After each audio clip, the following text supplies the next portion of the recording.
Recently, nagkaroon tayo ng mga glitch and hacking incident or reklamo sa GCash applications. So, maliban dun sa mga pagkiklik ng mga phishing websites, for me, yung mga ganito dapat ano rin tayo yung aware din tayo.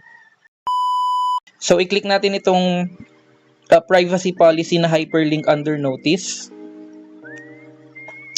Pholox Assistant Privacy Policy. Last updated effective date, yung version number. Ito, this privacy policy will help you understand the following contents. How we collect and use your personal information. Ayan. So, puntahan natin tong number 1. Ayan, no? Kita nyo yan, no? Naka-bold talaga.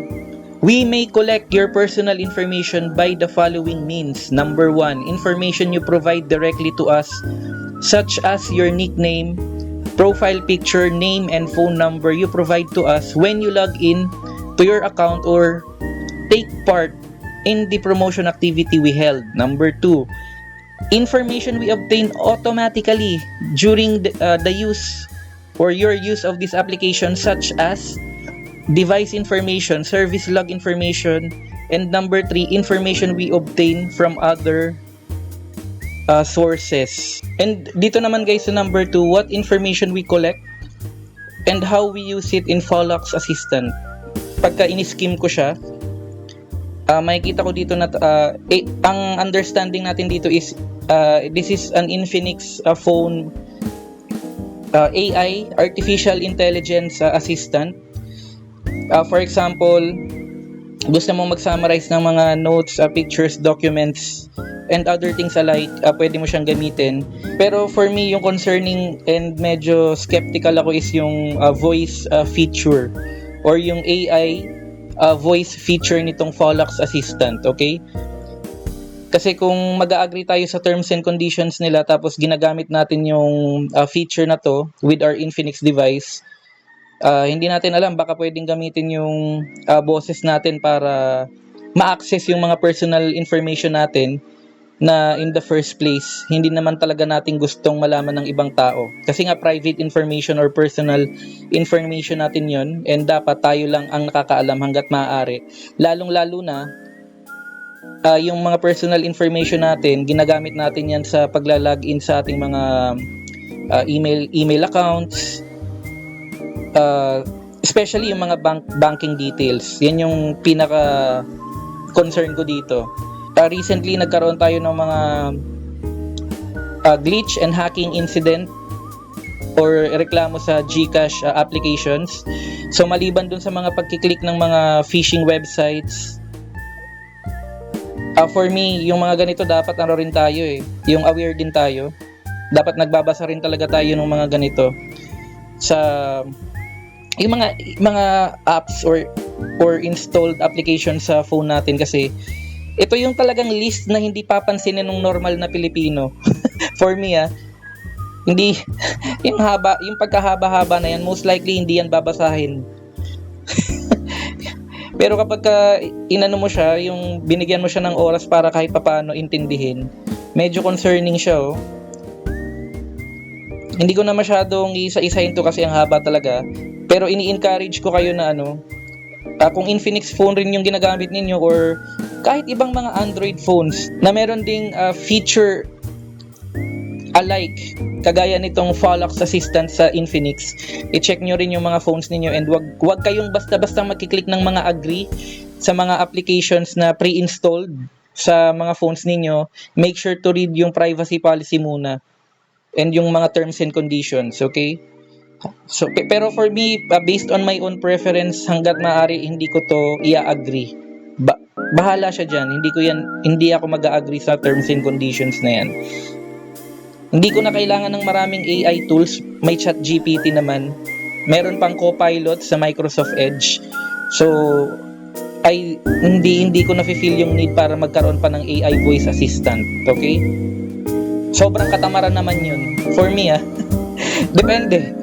Depende kasi, pero kung yung sa ganitong feature gagamitin ko sa phone para, for example, mag-enter ako ng mga login information ko sa emails ko and yung banking information, Gaano ba naman kahirap yung magta-type ka? Sobrang tamad mo naman kung talagang iaasa mo pa sa AI para i-type yung details mo sa phone mo, not knowing na baka nako-compromise na yung security mo and yung mga private details mo. Hindi natin alam eh.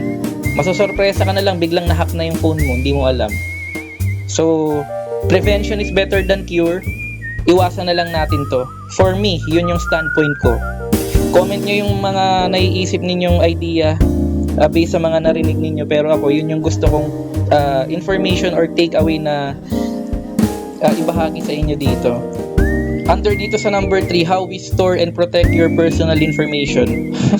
Tapos ang kulit na ito, currently, Pholox Assistant may store your personal information in India, Ireland, and Frankfurt. In particular, the personal information collected and generated during our operations in India will be stored on servers located in India. Guys, yung mga India, sa call center kasi, since 2010 nasa call center industry na tayo.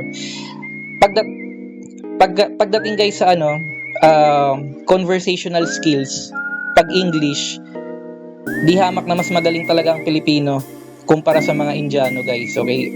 Based on my own observation lang yan, Pero guys, pagdating sa pagiging techie, huwag niyong mamaliitin yung mga Indiano.